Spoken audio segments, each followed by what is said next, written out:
Breaking news చూస్తున్నారు. Ukraine పై మరోసారి విరుచుకుపడింది Russia. పదుల సంఖ్యలో యుక్రెయిన్ పౌరులు మృతి చెందారు. యుక్రెయిన్లోని ఒడిశా నగరంపై 100 డ్రోన్లతో విరుచుకుపడింది రష్యా. భీకర దాడులకు పాల్పడింది. దాదాపు 2 గంటల వరకు దాడి జరిగినట్లుగా తెలుస్తోంది. 10 భవనాలు ధ్వంసమయ్యాయి. వందలాది మంది చిక్కుకున్నారు. రెస్క్యూ ఆపరేషన్ చేపట్టింది యుక్రెయిన్ ప్రభుత్వం. రష్యాకి ధీటుగా బదిలిస్తామని యుక్రెయిన్ వార్నింగ్ ఇస్తోంది. విజువల్స్ మీరు చూస్తున్నారు ఆర్టీవీ స్క్రీన్ మీద.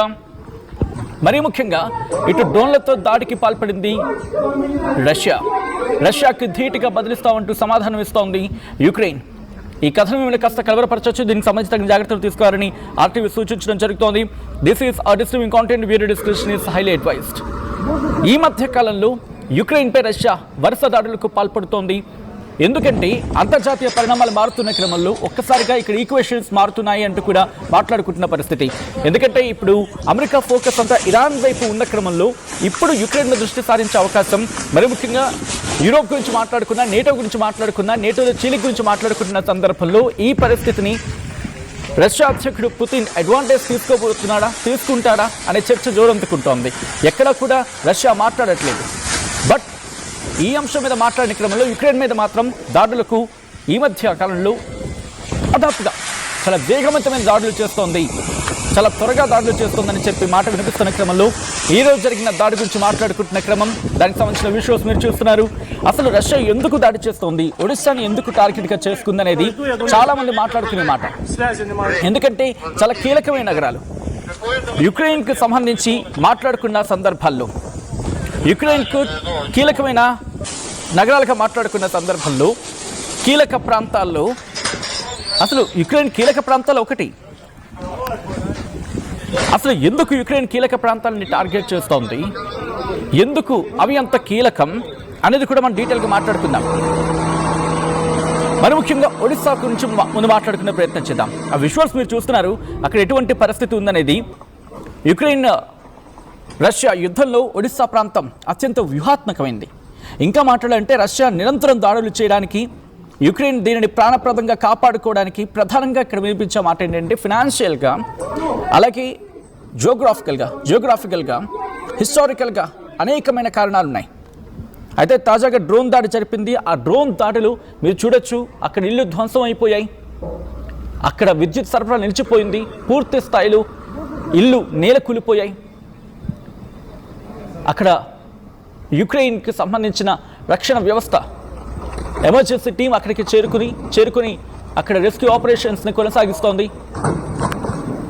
అసలు ఎందుకు రష్యా ఇక్కడ టార్గెట్ చేస్తుందంటే, ఒడిశాను ఎందుకు టార్గెట్ చేసుకుందంటే, యుక్రెయిన్ ఎక్స్పోర్ట్స్లో మరి ముఖ్యంగా మాట్లాడుకుంటే గోధుమలు కావచ్చు, మొక్కజొన్న కావచ్చు, ఇవన్నీ దాదాపుగా 65%, 65% ఒడిశా రేవుల నుంచి వెళ్తూ ఉంటాయి. ఈ రేవులను కనుక నిర్వీర్యం చేస్తే యుక్రెయిన్ ఆర్థిక మూలాలు దెబ్బపడే అవకాశం ఉంటుంది అని చెప్పి యుక్రెయిన్ టార్గెట్ చేసుకుంటూ ఒడిశాను టార్గెట్ చేసుకుంటుంది. చూడొచ్చు, చిన్న చిన్న పిల్లలందరినీ కూడా అక్కడి నుంచి తరలిస్తున్న సందర్భం మీరు చూస్తే భారీ యంత్రాలు అక్కడికి చేరుకున్నాయి. పెద్దవాళ్ళని అక్కడి నుంచి బయటికి తరలిస్తున్న విజువల్స్ మీరు చూడొచ్చు. ఇళ్లలో చిక్కుకున్న వారిని ఒక్కసారిగా మాట్లాడుకునే ప్రయత్నం చేస్తే, ఒక 2 దేశాల మధ్య యుద్ధం జరిగితే, యుద్ధ వాతావరణం ఉంటే అక్కడ ఎటువంటి పరిస్థితులు ఉంటాయి?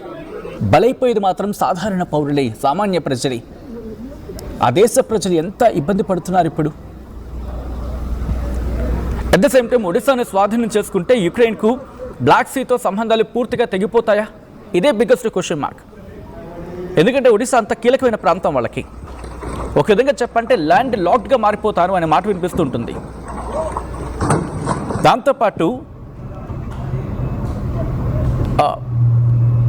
మరి ముఖ్యంగా రష్యా మద్దతు గురించి మాట్లాడుకునే సందర్భంలో మోల్దావాలోని అక్కడ ఒక ప్రాంతం ఉంటుంది, ట్రాన్స్నిస్ట్రియా అని చెప్పి అది భూ మార్గం ఏర్పాటు చేసుకోవడానికి ఒడిశా మీద గెలుపు రష్యాకు అవసరం.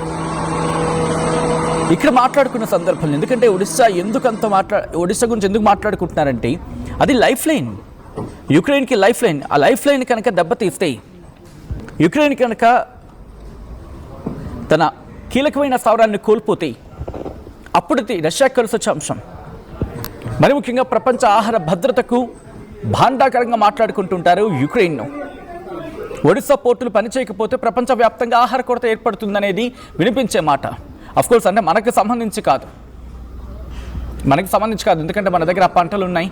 భారతదేశం మీద ఇంపాక్ట్ చూపించకపోవచ్చు, భారతదేశం మీద అంత ఇంపాక్ట్ ఉండదు, ఎందుకంటే మన దగ్గర ఉన్నవి మనకి నేచర్ క్రియేట్ చేసిన వండర్స్ ఇది ఒకటి చెప్పుకోవాలి.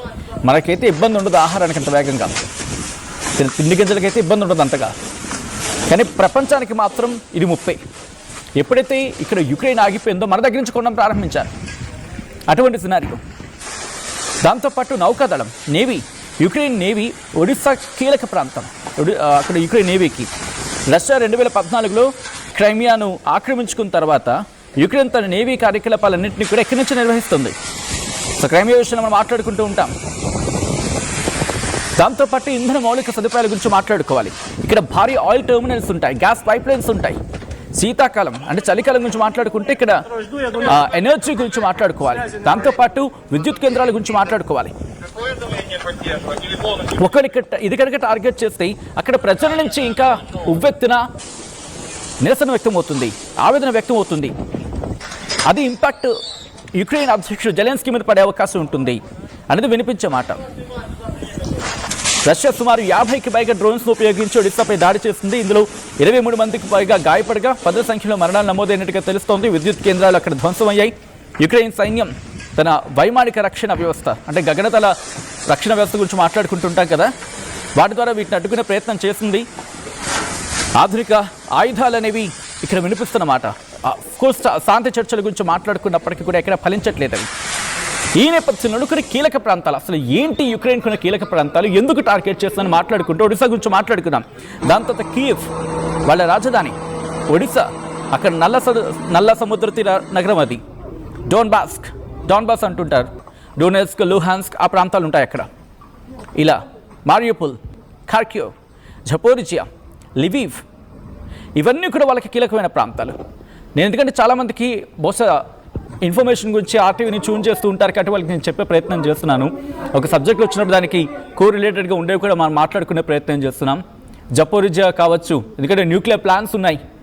దాంతోపాటు కియవ్, మారియోపోల్, ఖార్కివ్, దాంతోపాటు ఇంకా మాట్లాడుకునే సందర్భంలో ఇంకొన్ని ప్రాంతాలు ఒడిశా, క్రైమియా గురించి మాట్లాడుకుంటే అది ఇప్పటికీ వాళ్ళిద్దరి మధ్య కొట్లాడగా రష్యా ఎనాక్టెడ్ అంటూ ఉంటారు కదా, బహుశా అంటే రష్యా ఆక్రమిత ప్రాంతం అని చెప్పి వర్డ్ ఏమంటూ ఉంటారు, ప్రపంచ దేశాలు కోట్ చేస్తూ ఉంటాయి రష్యా ఆక్రమిత క్రైమియా అని చెప్పి.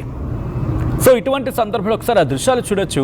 శిథిలాల కింద కొన్ని వందలాది మంది అక్కడ చిక్కుకున్నారా. ప్రస్తుతం దీని గురించి మాట్లాడుకుంటున్న క్రమం, అక్కడికి భారీ యంత్రాలు చేరుకున్నాయి, వారిని కాపాడే ప్రయత్నం చేస్తున్నాయి. ప్రతి నగరం అక్కడ కీవ్ నుంచి మొదలు పెడితే కీవ్ను స్వాధీనం చేసుకుంటే యుక్రెయిన్ ప్రభుత్వాన్ని పడగొట్టే అవకాశం ఉంటుంది అక్కడ. అంటే రష్యా ప్రధానంగా దీనిపై దాడి చేస్తుంది. ఆ తర్వాత ఒడిశా, ఇప్పుడు మాట్లాడుకుంటే యుక్రెయిన్ ఎగుమతులు కావచ్చు, ప్రపంచ దేశాలకు వెళ్ళే ధాన్యం ఎగుమతులకు ఇది లైఫ్ లైన్.